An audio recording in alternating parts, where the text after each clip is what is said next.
UP का ताजमहल के बारे में पढ़ाया जाता है, सही है? दिल्ली में ताजमहल, सबसे ज्यादा कमाल का लड़का है। ओह, अरे इसको भारत रत्न का टुकड़ा दीजिए, थोड़ा सा शिक्षा जगत में क्रांति लाएगा, बच्चा स्मार्ट क्लास में पढ़ के दिल्ली में ताजमहल बनाएगा और बिहार के लोगों का किताब में पढ़ेगा ये। वाह, वो कितना गेम जाओ, हो गया, बहुत तेज बन के आए थे तुम। अरे हम पढ़े लिखे पत्रकार हैं, समझे ना, हम बकरी चला के पत्रकार नहीं बने, तुम्हारे जैसे लोग रोज चलाते हैं, सिखा के ना भेजा उधर से। अब बताइए वो कोई लड़का अगर स्मार्ट क्लास में पढ़ा होगा तो थोड़ा सा आ जाए। दोस्तों, आपने मनीष कश्यप के एक छोटे से वीडियो क्लिप्स को पहले देख लिया है।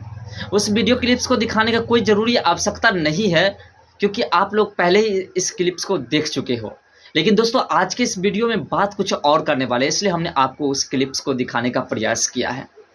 दोस्तों, इसी क्लिप्स के कारण, ऐसे ही वीडियोज़ के कारण आज मनीष कश्यप तमिलनाडु के मदुरै सेंट्रल जेल में बंद है।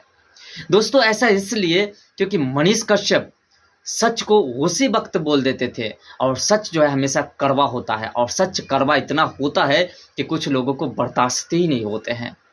मनीष कश्यप लगातार सच्चाई पर जोर से आवाज़ दिया करते थे, और यही कारण है कि आज उसे जेल का हवा खाना पड़ता है। उसके ऊपर एनएसए लगा हुआ है।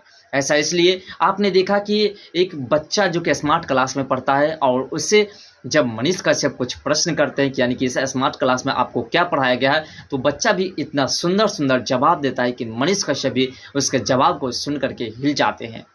उसके बाद मनीष कश्यप भी उसको उसी तरीके से समझाने का प्रयास करते हैं।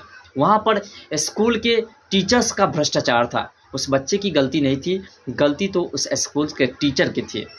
लेकिन कहीं ना कहीं मनीष कश्यप ने उस सच्चाई को दिखाने का प्रयास किया। ऐसे ही मजदूर के साथ जब अत्याचार हो रहा था तमिलनाडु में, तो मनीष कश्यप ने उस पर वीडियोस बनाया, उसे दिखाने का प्रयास किया, और आज परिणाम यही मिला कि उसे एनएसए मिला, और वह तमिलनाडु के मदुरै सेंट्रल जेल में बंद है, और वह बिहार आने के लिए तड़प रहे हैं। बिहार में उसके परिवार वाले उनसे मिलने के लिए प्रतीक्षा कर रहे हैं, लेकिन उसे नहीं लाया जा रहा है।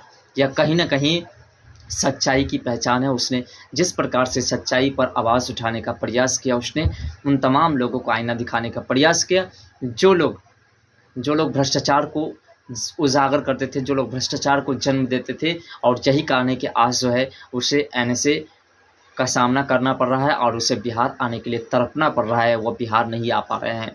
तो दोस्तों, इस वीडियो क्लिप्स को देखने के बाद आपको भी समझ में आ गया होगा कि आखिर मनीष कश्यप क्यों जेल के अंदर में गए हैं, और क्यों उसके ऊपर एनएसए लगा है। दोस्तों, फिर मिलते हैं नेक्स्ट वीडियो के साथ। एक छोटा सा इन्फॉर्मेशन के साथ आपके साथ जुड़े थे। तो वीडियो पसंद है, वीडियो को लाइक कर, चैनल को सब्सक्राइब कर दीजिएगा। तो मिलते हैं नेक्स्ट वीडियो के साथ, तब तक के लिए बाय, जय हिंद, जय भारत, जय बिहार।